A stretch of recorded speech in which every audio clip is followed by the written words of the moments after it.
Comienza la liturgia de la semana con el diácono Rafael Casás.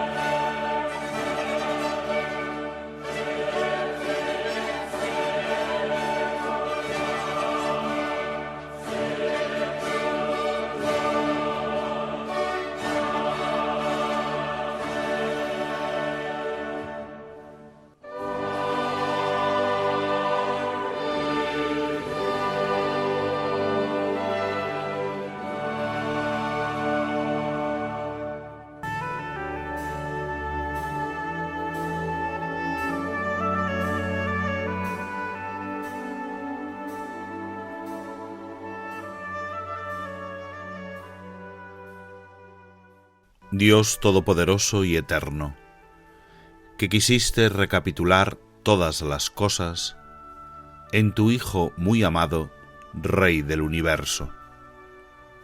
Haz que la creación entera, liberada de la esclavitud, sirva a tu majestad y te glorifique sin fin. Él, que vive y reina contigo en la unidad del Espíritu Santo, y es Dios por los siglos de los siglos. Amén.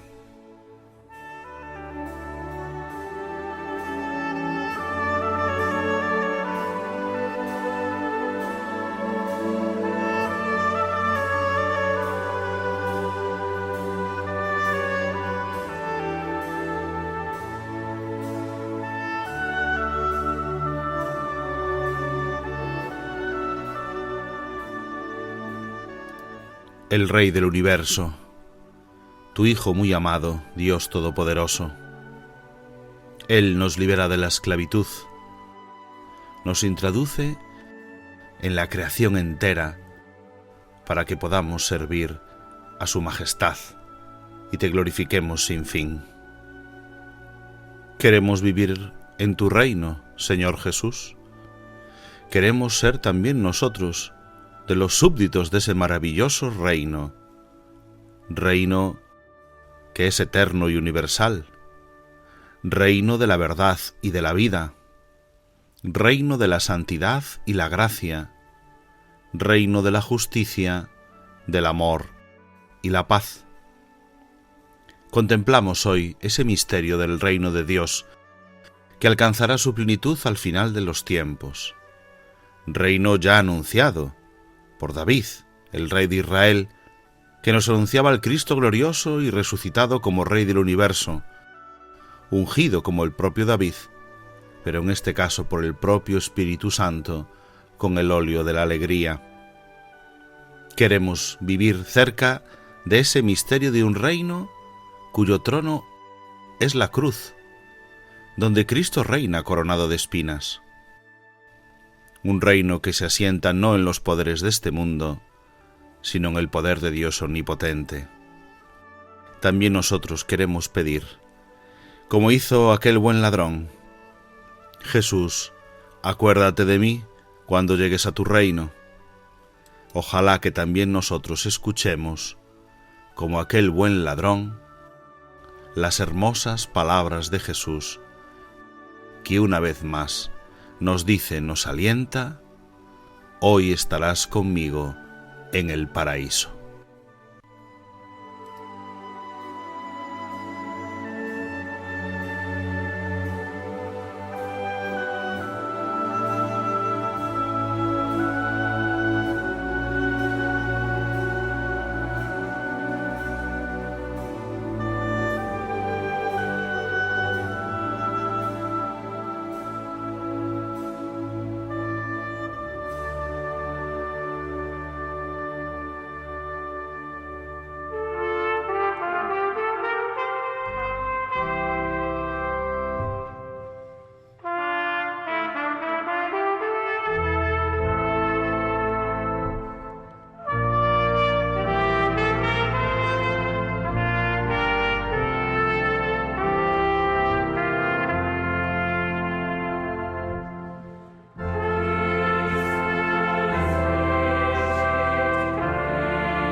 Hermosas trompetas las que anuncian a Cristo vencedor. Cristo vence. Buenas noches, queridos amigos, queridos oyentes de Radio María. Les habla Rafael Casás, diácono de la Archidiócesis de Santiago de Compostela, emitiendo hoy desde la propia Santiago, en nombre de la Delegación Episcopal para la Liturgia de nuestra diócesis compostelana. Lo hacemos en esta noche de sábado, que como saben, ya es domingo para la liturgia de la Iglesia, domingo 34 del tiempo ordinario, último domingo del tiempo ordinario, que se celebra la solemnidad de nuestro Señor Jesucristo, Rey del Universo. En continuidad con los demás compañeros que dirigen la liturgia de la semana, tenemos la intención de conocer más la liturgia para amar más a Dios a través de ella. Les comento, como siempre, al comienzo de nuestro programa, el sumario de lo que tendrán en la próxima hora por delante aquí en Radio María, en la Radio de la Virgen. En primer lugar, tendremos el comentario al propio domingo, a las claves teológicas de las lecturas de este 34 domingo del tiempo ordinario, solemnidad de nuestro Señor Jesucristo, Rey del Universo. Lo haremos, como hacemos siempre, con Ricardo Sanjurjo Otero, sacerdote de mi diócesis de Santiago de Compostela y especialista en Sagrada Escritura. En segundo lugar, tendremos el comentario a la categoría litúrgica de los días de esta semana.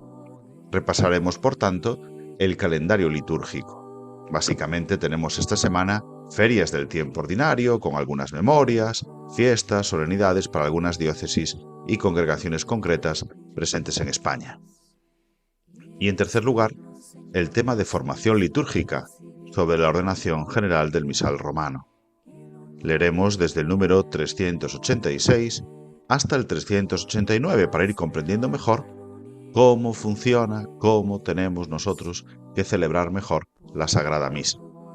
Por eso, el capítulo 9, que es el que leeremos, nos habla de adaptaciones que competen a los obispos y a las conferencias episcopales. Lo haremos con la compañía y el comentario de don Elisardo Temperán Villaverde, también sacerdote de mi diócesis y delegado de la Delegación Episcopal para la Liturgia de nuestra diócesis de Compostela. Ya saben que pueden comunicar con nosotros con sus comentarios, enviándonos un correo electrónico a la liturgia de la semana 2@radiomaria.es o a través de las redes sociales, pues en Facebook estamos como Radio María España y en la red social X @Radio María Spain. Pueden dejar sus comentarios con el hashtag Liturgia Semana.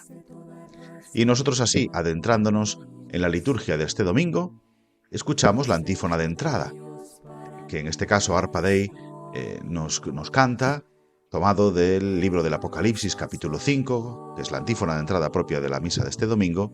Digno es el Cordero degollado de recibir el poder, la riqueza, la sabiduría, la fuerza y el honor. A él la gloria y el poder, los siglos de los siglos. Honor, poder y gloria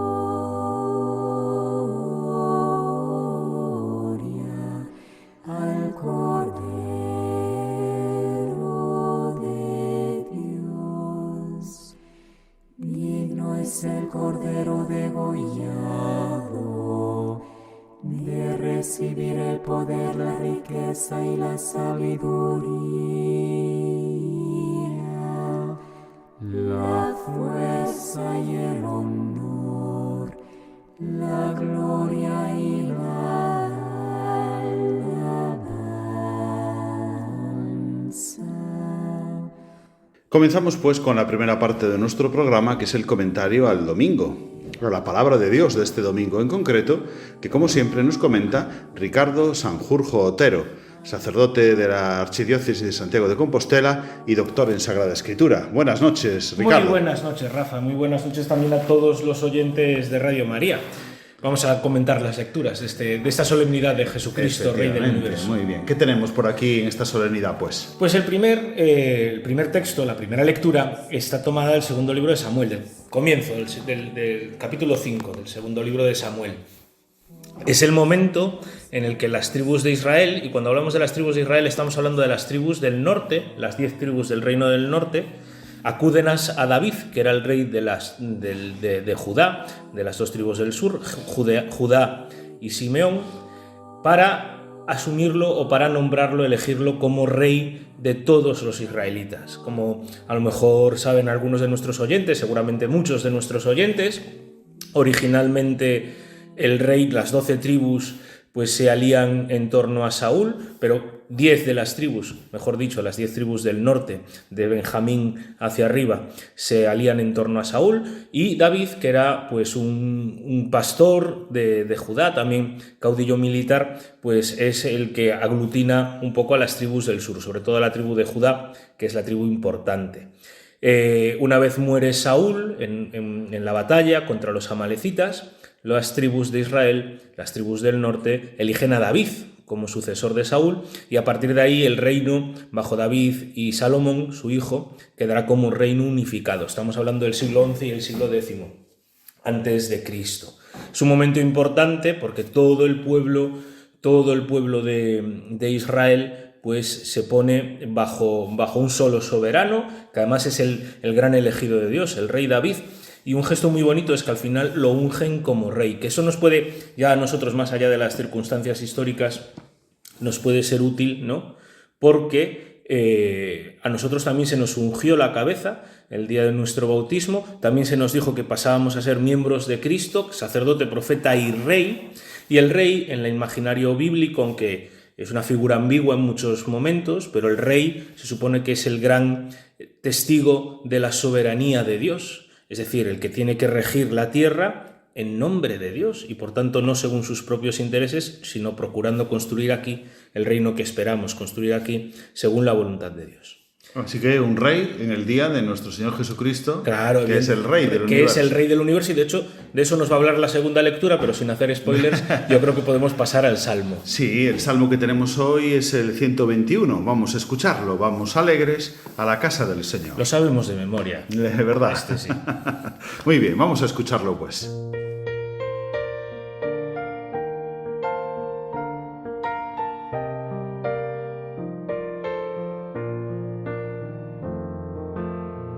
Vayamos con alegría al encuentro del Señor. Vayamos con alegría al encuentro del Señor.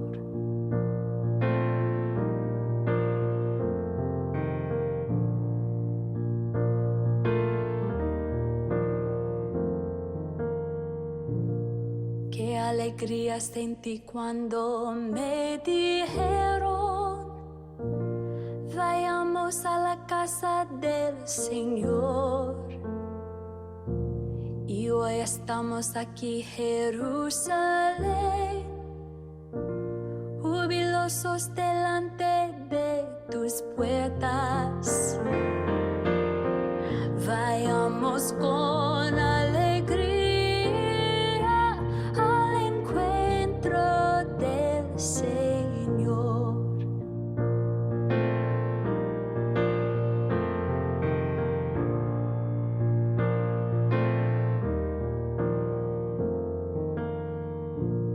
A ti, Jerusalén, suben las tribus del Señor. Según lo que a Israel se le ha ordenado, para alabar el nombre del Señor. Vayamos con alegría al encuentro del Señor.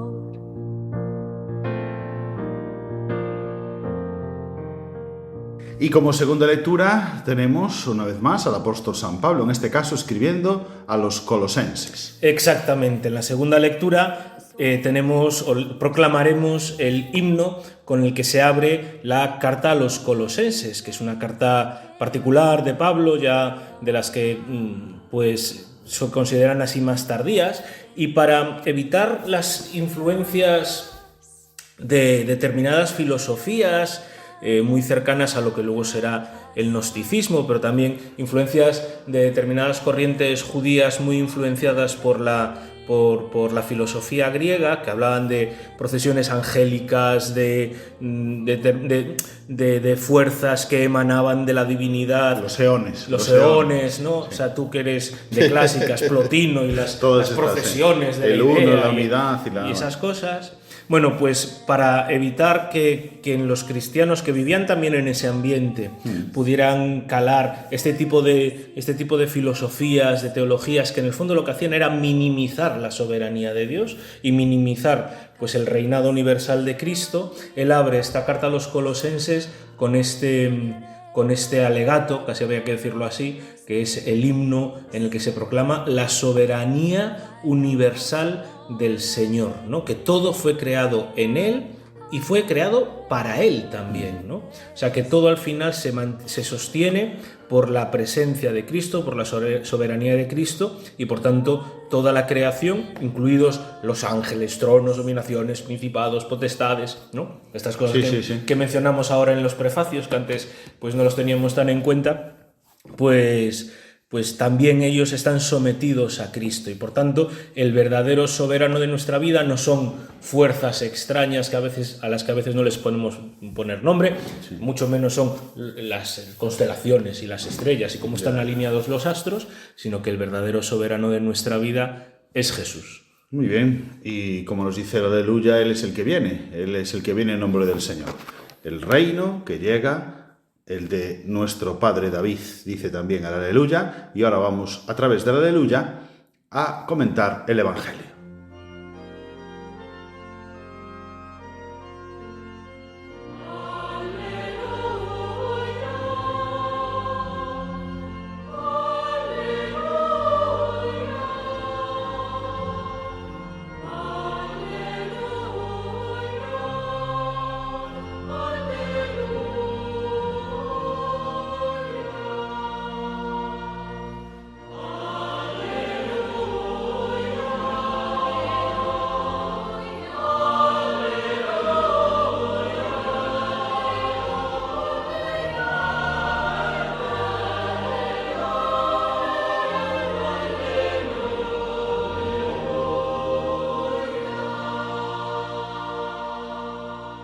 En aquel tiempo, los magistrados hacían muecas a Jesús, diciendo: a otros ha salvado, que se salve a sí mismo, si él es el Mesías de Dios, el elegido. Se burlaban de él también los soldados, que se acercaban y le ofrecían vinagre, diciendo: si eres tú el rey de los judíos, sálvate a ti mismo. Había también por encima de él un letrero: este es el rey de los judíos. Uno de los malhechores crucificados lo insultaba diciendo: no eres tú el Mesías, sálvate a ti mismo y a nosotros. Pero el otro, respondiéndole e increpándolo, le decía: ¿ni siquiera temes tú a Dios estando en la misma condena? Nosotros en verdad lo estamos justamente, porque recibimos el justo pago de lo que hicimos. En cambio, éste no ha hecho nada malo. Y decía: Jesús, acuérdate de mí cuando llegues a tu reino. Jesús le dijo: en verdad te digo, hoy estarás conmigo en el paraíso.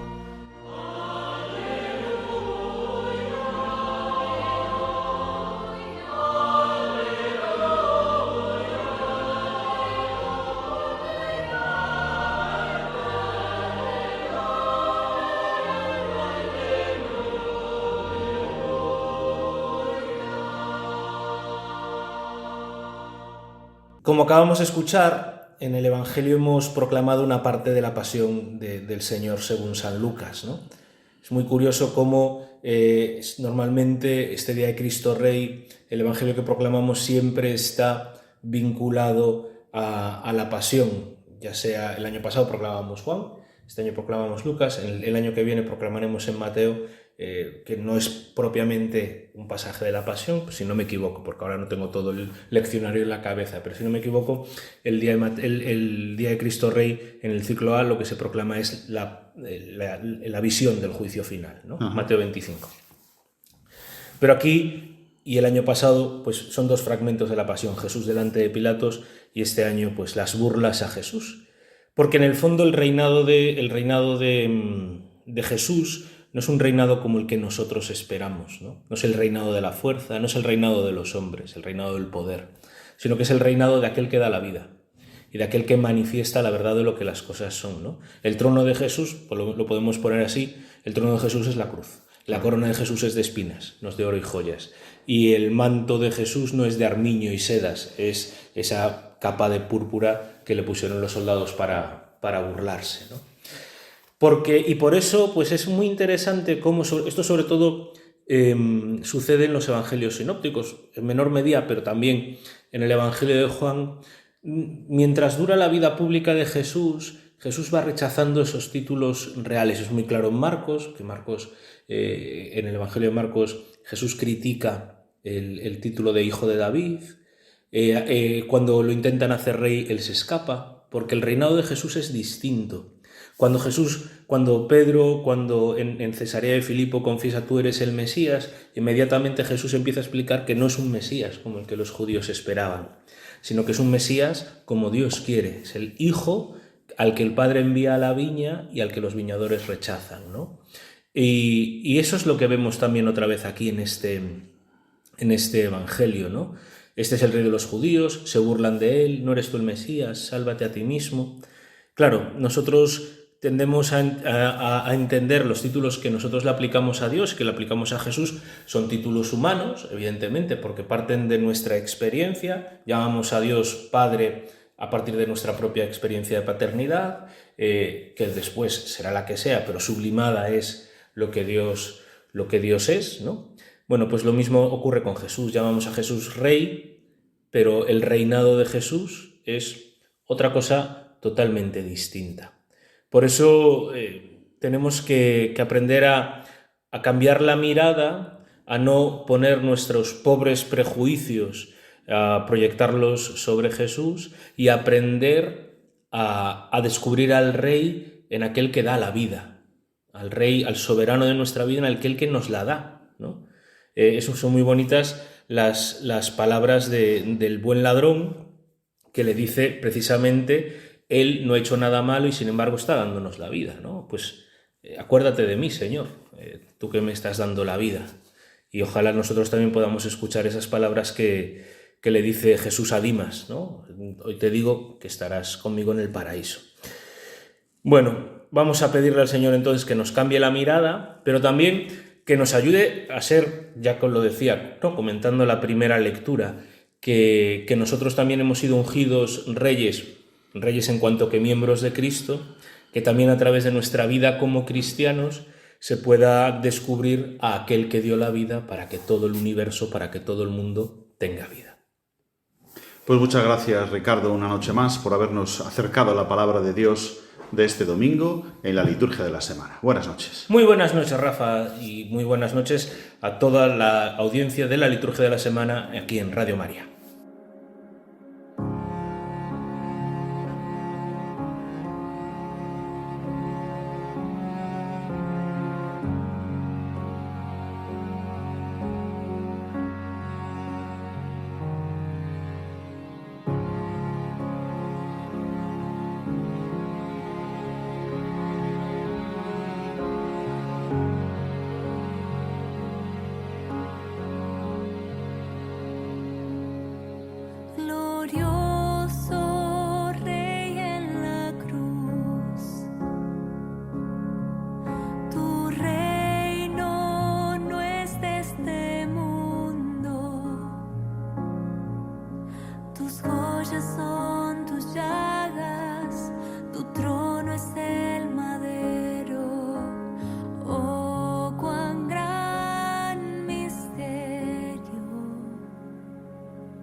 Glorioso Rey en la cruz,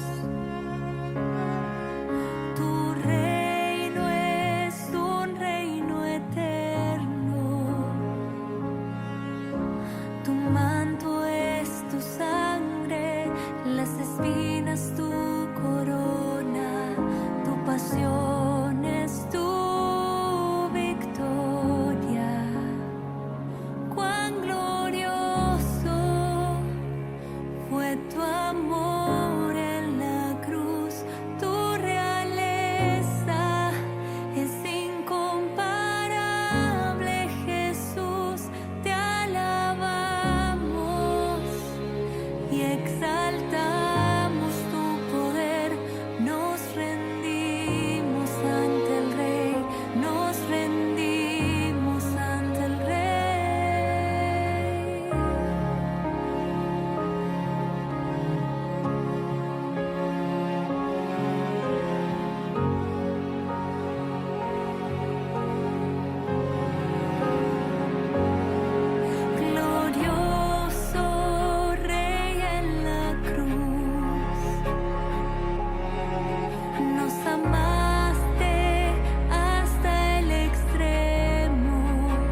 Contemplando así al glorioso Rey en la cruz, ayudados por este canto de Atenas, vamos a pasar a la segunda parte de nuestro programa. Vamos a comentar el calendario litúrgico de la semana que tenemos por delante, que ha comenzado ya con este domingo de nuestro Señor Jesucristo, Rey del Universo, esta solemnidad, último domingo del tiempo ordinario. Eso significa también que vamos a comentar la última semana del tiempo ordinario. Vamos a ir viendo cómo termina este tiempo ordinario y ya dejaremos el siguiente calendario litúrgico para el nuevo año, para el tiempo de Adviento, con otro compañero de la liturgia de la semana.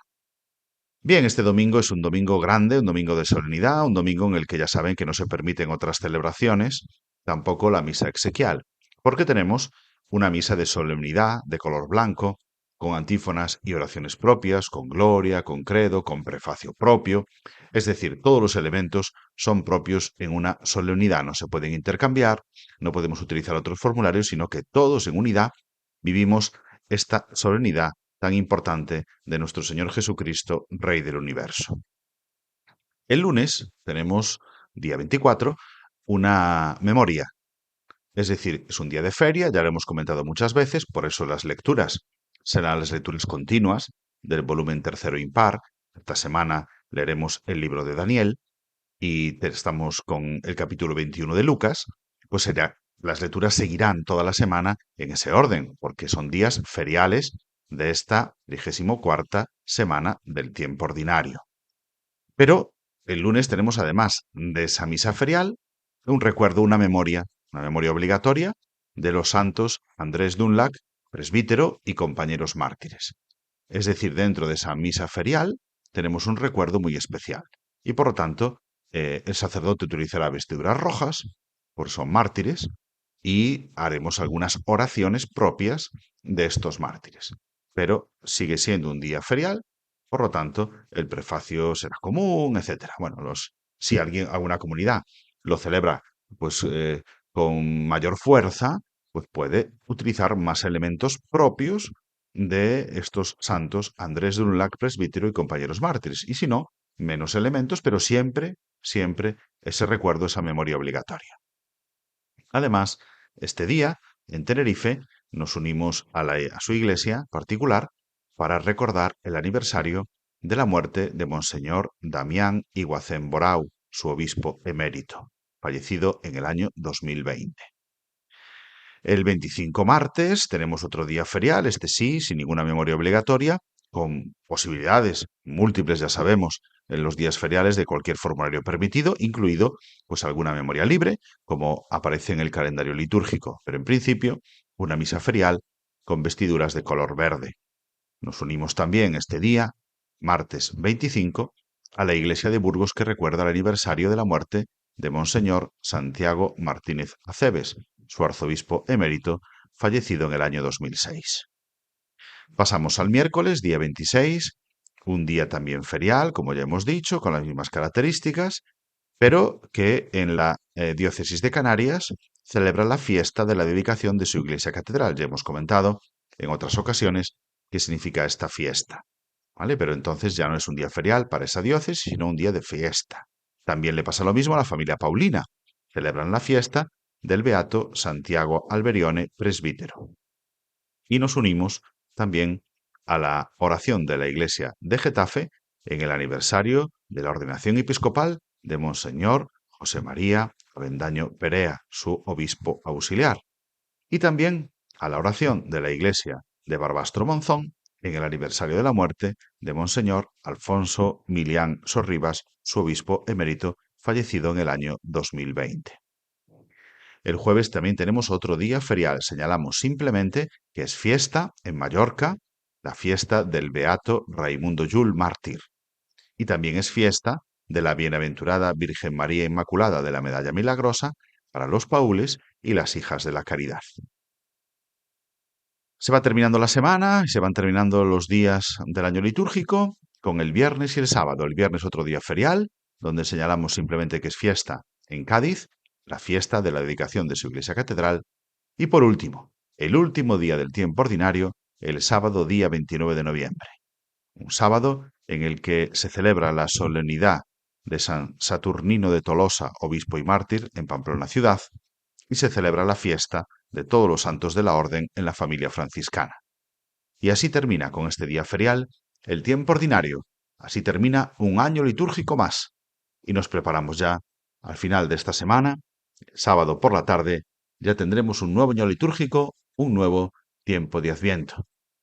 En este propio domingo de nuestro Señor Jesucristo, Rey del Universo, recordamos y tenemos presente que siempre va a reinar el Señor.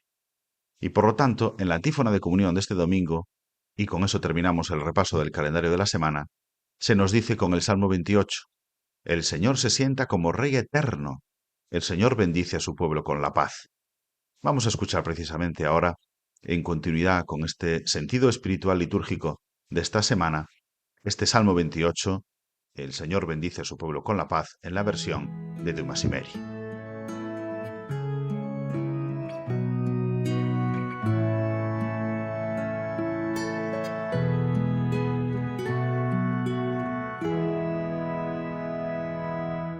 El Señor se sentará como Rey eterno. El Señor bendecirá a su pueblo con la paz. Aleluya al Señor Jesucristo, Rey del universo, el que regirá el orbe con justicia y con rectitud. Aleluya al Señor Jesucristo, el Hijo del Hombre. Su reinado será eterno por los siglos de los siglos. Aleluya.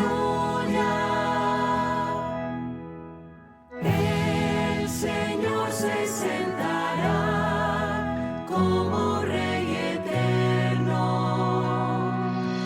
El Señor bendecirá a su pueblo con la paz. Aleluya al Señor Jesucristo, roca que nos salva. Él se sentará por siempre sobre el trono y reino de David. Aleluya al Señor Jesucristo, Redentor de todos, quien merece la alabanza por los siglos de los siglos. Aleluya. El Señor se sentará como Rey eterno. El Señor bendecirá a su pueblo con la paz. Aleluya al Señor Jesucristo, Rey de las naciones. Esta es la boda del Cordero y su esposa se ha embellecido. Y para la última parte de nuestro programa tenemos, como tantas veces, con nosotros a don Elisardo Temperán Villaverde, que además de ser el delegado episcopal para la liturgia de nuestra archidiócesis compostelana, es también, como saben, el maestro de ceremonias de la Catedral de Santiago. Buenas noches, don Elisardo. Muy buenas noches. Don Elisardo, tenemos que continuar con esta ordenación general del misal romano. Concretamente, nos queda ya solamente, después de 2 años que hemos ido leyendo, es un tesoro, ¿verdad? Desde luego, sí. Ir leyendo con calma la ordenación general del misal romano. Estamos en el capítulo 9, las adaptaciones que competen a los obispos y a sus conferencias. Es decir, ya hemos visto las normas generales, hemos visto que puede elegir cada sacerdote, las adaptaciones, y ahora vamos ya a las cosas, pues así, bloques más importantes, ¿no? Sí, que afectan de alguna forma a las celebraciones o a la programación de estas celebraciones. Entonces, ahí no solamente, podríamos decir, se trata de adaptar alguna parte del misal, sino sobre todo pues los rituales, las celebraciones de los sacramentos, que cada diócesis pues puede tener sus características propias, o que a nivel de España pues haya que concretar alguna cosa. Entonces ahí o bien el obispo diocesano o bien la conferencia episcopal pues pueden dar normas, o deben, más bien tienen que dar. Pues vamos a leer los números. El 386 empezamos ahí, hemos terminado el capítulo 8 en el 385, para los que siguen con el libro delante, pues el 386. La instauración del misal romano, que ha tenido lugar en nuestro tiempo según los decretos del Concilio Ecuménico Vaticano II, se ocupó en todo momento de que todos los fieles pudieran participar en la celebración eucarística plena, consciente y activamente, tal como exige la naturaleza misma de la liturgia, participación a la que los mismos fieles, de acuerdo con su condición, tienen derecho y deber. Para que la celebración responda más plenamente a la norma y al espíritu de la Sagrada Liturgia, en esta ordenación general y en el ordinario de la misa, se proponen algunas adaptaciones que se confían al juicio o bien del obispo diocesano o bien de la conferencia de los obispos. Bueno, como siempre, este primer número se refiere a la base, a la teología, precisamente la participación de la que hablábamos hace unos días en las Jornadas Nacionales de Liturgia. Sí, y sobre todo me llama la atención eso, es un derecho y un deber de cada fiel y de todos los fieles. Por lo tanto, tanto el sacerdote como el obispo o los obispos pues tienen que salvaguardar ese derecho y ese deber. No se trata de que el sacerdote pues haga todo, es decir, con frecuencia el sacerdote llega a una parroquia a celebrar misa y se encuentra con que él tiene que hacerlo todo porque tiene que responder, nadie responde, a veces por el problema del idioma, pero otras veces no es eso. Es la poca iniciativa que tienen a veces los fieles, hay que moverles. Eso hay que prepararlo antes, sí. No se trata de que en la celebración le estemos allí insistiendo. Pero bueno, es decir, crear ese ambiente y que no sea el sacerdote el que gobierne, entre comillas, la celebración, ¿no? Es cosa de todos, ¿no? Todos es un derecho y es un deber. Muy bien, lo dice muy bien ahí en ese número, haciendo referencia precisamente a la Sacrosanctum Concilium, ese documento del Concilio Vaticano II que también comenzamos hace algunos años a leer y leímos de forma completa también. Pues de eso se trata. O sea que... Muy bien, 387. El obispo diocesano, a quien se ha de considerar como el gran sacerdote de su grey, de quien deriva en cierta medida y depende la vida en Cristo de sus fieles, debe fomentar, dirigir y vigilar la vida litúrgica en su diócesis. En esta ordenación general se le confía la moderación de la disciplina de la concelebración, conforme a los números 202 y 374. El establecimiento de las normas para el oficio de ayudar al sacerdote en el altar, conforme al número 107.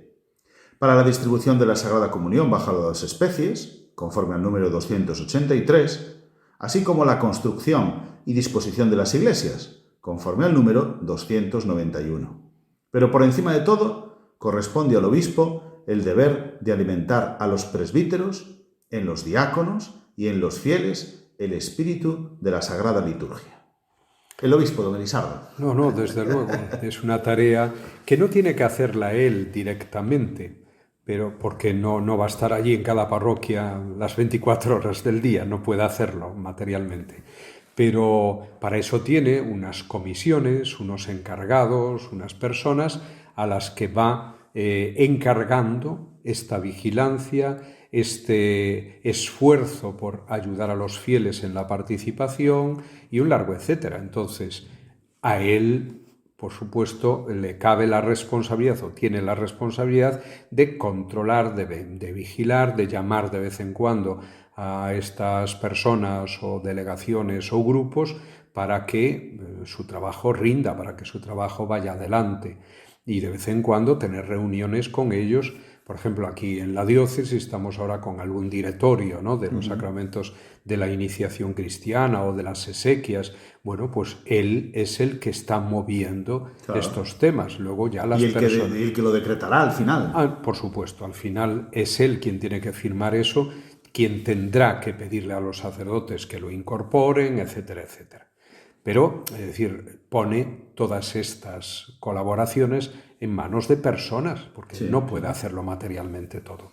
Pero tiene que estar detrás, vigilando, sobre todo emplea la palabra de vigilar, ¿no?, de ayudar, ¿no?, porque se trata de respetar y de promover la participación de los fieles. Y lo va a hacer pues en estos campos concretos. Hablaba pues de la concelebración, de la recepción de los sacramentos, bueno, la distribución, ¿no?, de la Sagrada Comunión, etcétera. O sea, una serie de campos concretos. También la ayuda, por ejemplo, de los acólitos o personas que colaboren en la marcha, no solo de las parroquias, sino de las celebraciones concretas. Y entonces él tendrá que promover, tendrá que ayudar, tendrá que controlar de alguna forma a través de los organismos que tiene, no solamente los párrocos, los arciprestes, incluso moderadores que él crea para celebraciones concretas, la delegación de pastoral. Bueno, las diócesis tienen un montón de organismos que al final la cabeza es él. Él tiene que estar detrás, pues moviéndolas, controlándolas, ayudándolas, etc. Muy bien, 388. Aquellas adaptaciones descritas más abajo y que exigen una mayor coordinación las debe establecer, de acuerdo a derecho, la Conferencia de los Obispos. Es decir, hay algunas que superan a lo que es el obispo, porque, por ejemplo, en un país, pues que haya unidad, la misma lengua, lo que sea, ¿no? Los libros litúrgicos. Pero también incluso dentro del país hay cada provincia, provincia eclesiástica, como es, por ejemplo, aquí entre nosotros la provincia eclesiástica de Galicia, pues el que vayamos en conjunto, el que vayamos juntos, el que cooperemos en muchas de las cosas, primero que facilita, no es lo mismo que cada diócesis tenga que hacer sus cosas a que sean 5 diócesis en que en común, a veces ponerse de acuerdo a mucha gente es un problema, pero yo creo que ayuda, enriquece, hay más, pues eso, colaboración, puntos de vista, etcétera, y todo eso yo creo que contribuye. Bueno, y luego ya a nivel general de toda España, por supuesto, la Conferencia Episcopal. A ella debemos pues la edición de los libros litúrgicos, los rituales que van saliendo, las introducciones de los rituales, etcétera, que ya son en cierto modo adaptaciones.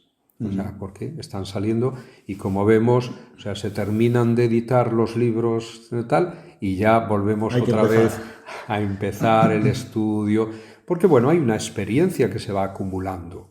Y que dice, oye, pues este ritual no funciona, este ritual requeriría esto o aquello. Aquellas celebraciones hay que concretar un poquito más, hay que ofrecer nuevos materiales. Bueno, y así, poquito a poco, cómo han cambiado las ediciones de los rituales desde aquellas primeras que se fueron publicando a raíz del Concilio Vaticano II, que eran muy pobres, por ejemplo, en introducciones y tal, a los rituales que tenemos ahora. Sí, bueno, ha habido distintos rituales que han tenido muchas otras publicaciones. El de exequias, por ejemplo, fue un ritual que dio muchas vueltas, pero que se va mejorando gracias a esa experiencia que se va adquiriendo, ¿no? Pues precisamente de esto nos habla el siguiente número. El número 389 dice: a las conferencias de los obispos corresponde, sobre todo, preparar y aprobar la edición de este misal romano en las lenguas vernáculas aprobadas, a fin de que, tras el reconocimiento de la sede apostólica, se utilice en las respectivas regiones.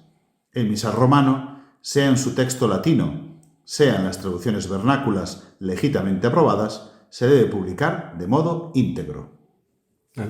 Y así lo han hecho. Y así lo han hecho. E incluso ofreciendo algunas posibilidades propias de cada país. Eso en las adaptaciones se van logrando y se van mejorando. ¿Cuántas ediciones hemos tenido aquí a nivel de España? La primera, aquella de 2 misales, después ya un misal único y así sucesivamente hasta el misal actual. Es decir, bueno, pues que responden un poquito también a las ediciones latinas. Normalmente es publicar la edición latina trasladada al español o a las lenguas vernáculas de cada región.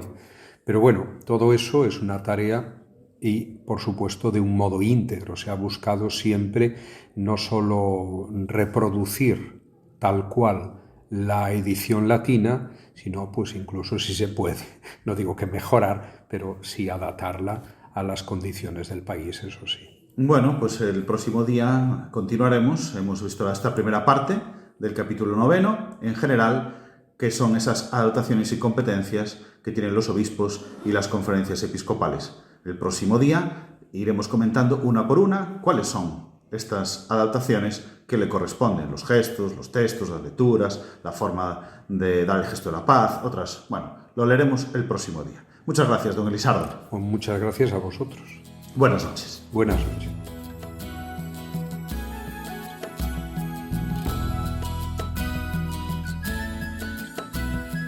Vamos con gozo, el Padre nos llama, ven en espíritu y en verdad. Vamos cantando, dándole gracias, todo hecho nuevo, nuestro Salvador. Alégrate, oh pueblo santo, ven y alábale a Él. Y póstrate en su presencia, Cristo de Reyes es Rey. Cristo de Reyes es Rey.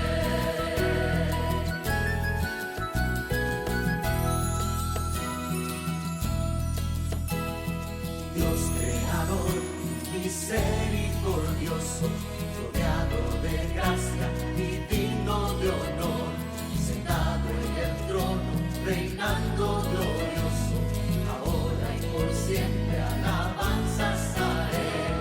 Alégrate, oh pueblo santo, ven y alábale a Él, y póstrate en su presencia, Cristo de Reyes es Rey.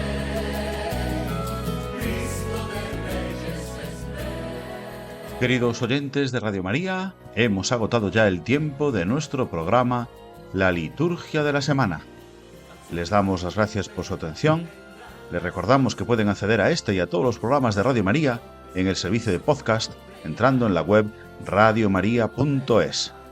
Les anunciamos que volveremos el próximo sábado con otra edición de La Liturgia de la Semana. Y ahora les dejamos con los servicios informativos de Radio María, con toda la actualidad de España, del mundo y de la Iglesia. Les abrazo en el Señor, en este Señor que es Rey del Universo, y les deseo este feliz domingo. Muchas gracias y buenas noches de parte de su amigo, el diácono Rafael Casas.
Han escuchado La Liturgia de la Semana, con el diácono Rafael Casás.